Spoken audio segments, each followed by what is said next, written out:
नमस्कार. या व्हिडिओच्या माध्यमातून महिला व बाल कल्याण विभागाकडून पीठगिरणी मोफत दिली जाते.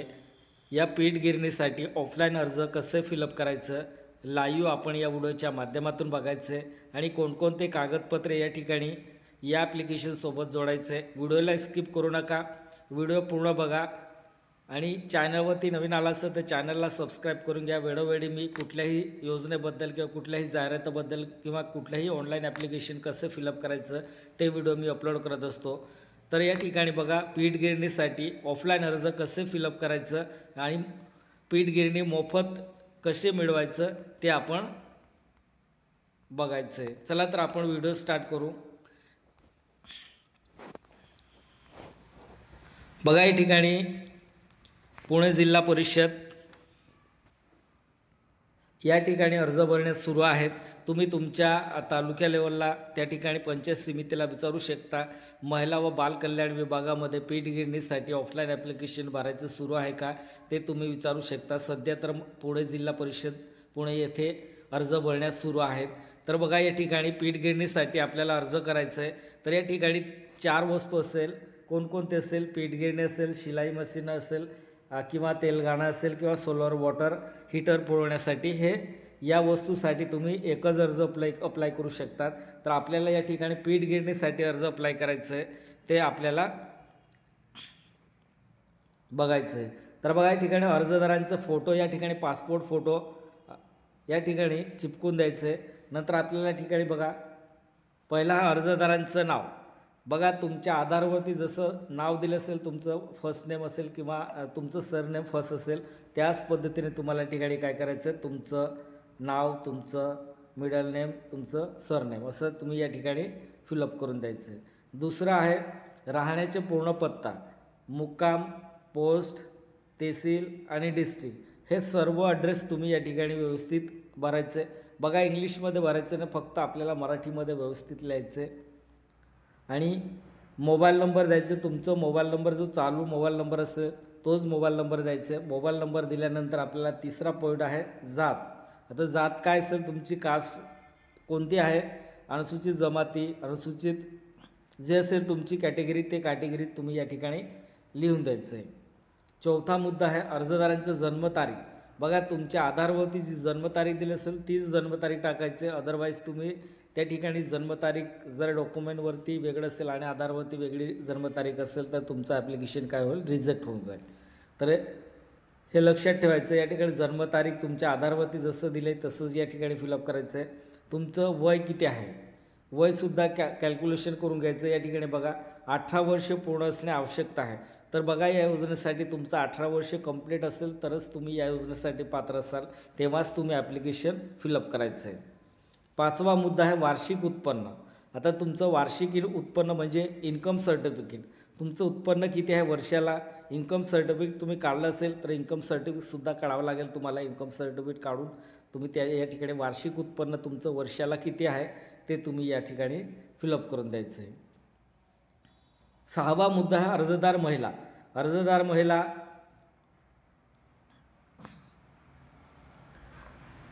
आता अर्जदार महिला असेल तर त्याच्यात आपल्याला या डॅश डॅश केलं, या ठिकाणी काय लिहायचं आहे, विधवा, परित्यक्ता, निराधार, आर्थिकदृष्ट्या मागास यापैकी नाही.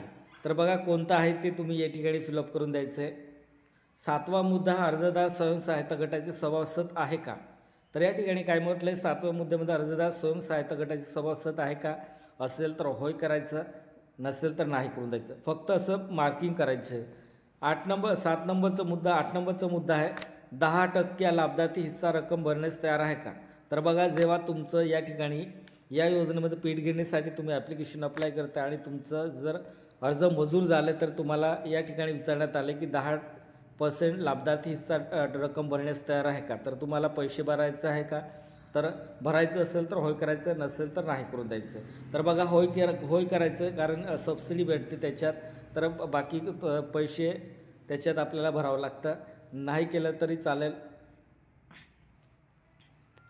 10वा मुद्दा आहे यापूर्वी या योजनेचा लाभ जिल्हा परिषदच्या अन्य चे योजनेतून घेतला आहे का? तुम्ही बघा या योजनेचं कोणत्याही या 5 पैकी कोणतंही एक योजना घेतली असेल का यापूर्वी असं विचारलं आहे. घेतलं असेल तर होय करायचं, नसेल तर नाही करून द्यायचं.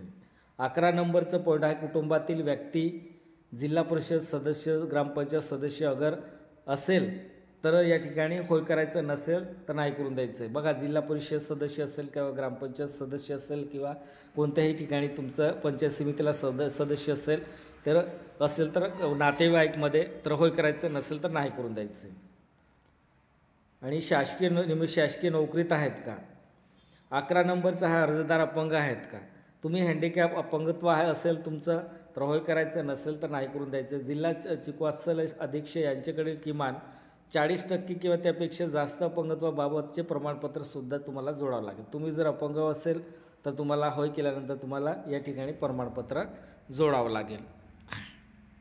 खाली बघा प्रमाणपत्र दिले.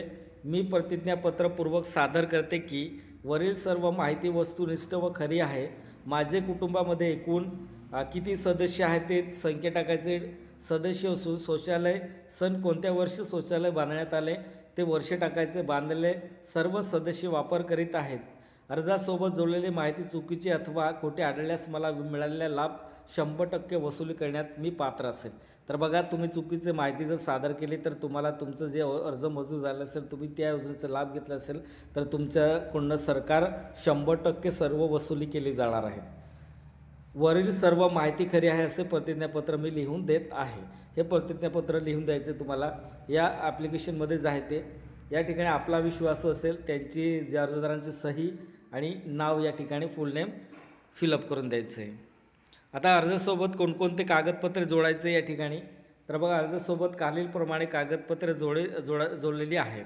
तर कोणकोणते कागदपत्र जोडायचे तर बघा पहिला डॉक्युमेंट आहे अनुसूचित जाती जमातीमध्ये मोडत असल्याबाबत सक्षम प्राधिकाऱ्यांच्या जातीचा दाखला जोडायचे तुम्हाला, तुमचं जाती दाखला. दुसरा आहे पिवळे रेशन कार्ड अथवा केशरी रेशन कार्ड किंवा वार्षिक उत्पन्न 1,20,000 आतील असलेल्या सक्षम प्राधिकाऱ्यांच्या उत्पन्न दाखला तुम्हाला या ठिकाणी कोणतंही या ठिकाणी 3 डॉक्युमेंटपैकी एक डॉक्युमेंट जोडायचं. पिवळं रेशन कार्ड असेल किंवा केसरी रेशन कार्ड असेल किंवा इन्कम सर्टिफिकेट जोडलं तरी चालेल. तिसरा मुद्दा आहे आधार कार्डशी जोडलेले केलेल्या बँक पुस्तकाची छायांकित प्रत.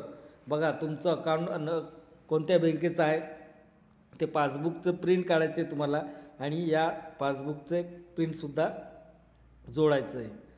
चौथा नंबर आहे सदर योजनेत अंतर्गत लाभ घेतलेल्या लाभार्थ्यांना योजनेचे उपयोगिता प्रमाणपत्र व फुलश्रुती अहवाल देणे बंधनकारक राहील.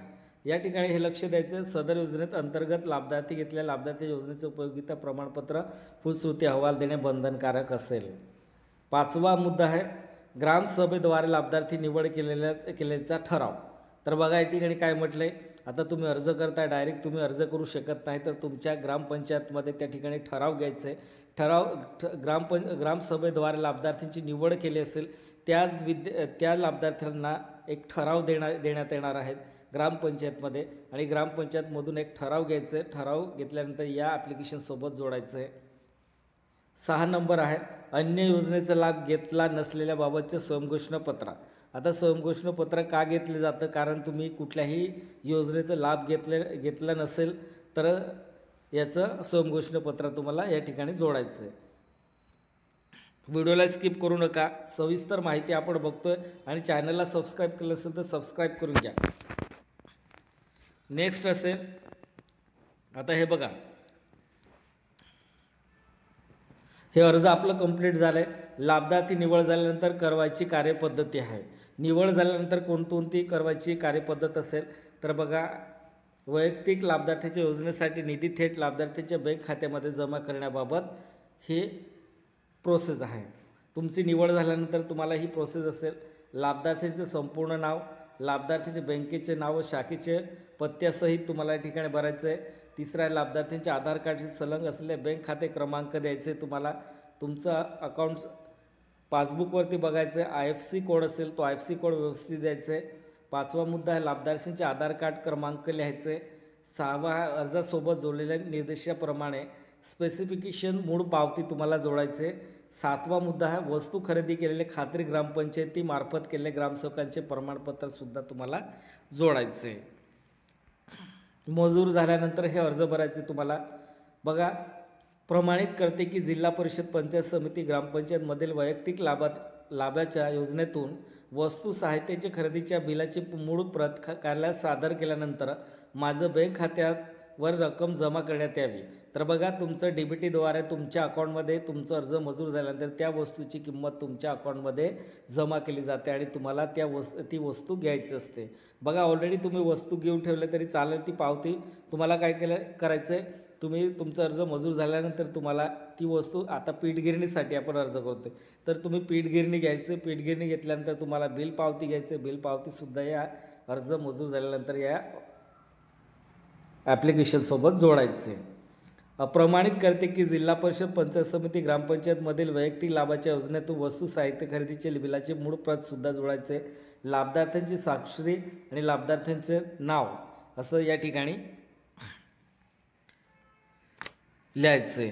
नंतर अंमलबजावणी पद्धत कशी असेल तर बघा, प्रमाणित करण्यात येते की अर्जदार श्री, तुमचं अर्जदारांचं नाव असेल, राहणार तहसील, जिल्हा 2024-25 अंतर्गत 90% अनुदानावर ग्रामीण भागातील महिलांना व्यावसायिक विमुख साहित्य पुरवणे या योजनेचा लाभ घेण्यासाठी निवड झालेली असून दिनांक रोजी मी प्रत्यक्ष भेट दिली असता त्यांनी अर्जासोबत जोडलेल्या विनिर्देशाप्रमाणे स्पेसिफिकेशन्स खरेदी केलेले असून नमूद योजनेचा लाभ देण्यास शिफारस करण्यात येत आहे. तर हे ग्रामसेवकचा दाखला असेल. हा ग्रामसेवककडे तुम्ही हा दाखलासुद्धा घेऊन जायचं आहे. ग्रामसेवक, ग्रामविकास अधिकारी त्यांच्याकडे पण असेल, पण नसेल तर तुम्ही तुमच्या देऊन द्यायचं आहे त्या ठिकाणी आणि हे अर्ज भरून द्यायचं आहे. आता या ठिकाणी पुढे बघा, आता तालुकास्तरीय यंत्राद्वारे वस्तू खरेदीचे भौतिक तपासणी अहवालसुद्धा तुम्हाला तयार करावं लागेल. हे तुम्ही तयार नाही केलं तरी चालेल. ते तपासणी अधिकाऱ्यांचे नाव असेल, पदनाम असेल, पंचायत समिती यांचं असेल. हे सर्व ते ॲप्लिकेशन सर्व डिटेल तपासणी अधिकाऱ्यांची सही. आता हे सर्व त्यांचं डिटेल भरले जातील आणि लाभार्थ्यांचं नाव असेल, खाते क्रमांक असेल आणि तपासणी अधिकाऱ्यांची सिग्नेचर या ठिकाणी असेल. व्हिडिओ आवडला असेल तर सबस्क्राईब, लाईक, शेअर आणि बेल आयकॉन प्रेस करायला विसरू नका आणि जास्तीत जास्त हा व्हिडिओ शेअर करा. कारण हे बघा, महिला बचत गटासाठी तुम्ही जर महिला बचत गटमध्ये असेल तर आणखी चांगलं आहे तुमचं, कारण महिला बचत गटामधून जर तुम्ही मागणी केली तर तुमचं 100% अर्ज मंजूर होईल. कारण त्या महिलांना लवकरात लवकर त्यांचं अर्ज मंजूर केले जाते. मित्रांनो, तुम्ही व्हिडिओ बघता, चॅनलला सबस्क्राईब करत नाही, चॅनलला सबस्क्राईब करून घ्या. जय हिंद, जय महाराष्ट्र.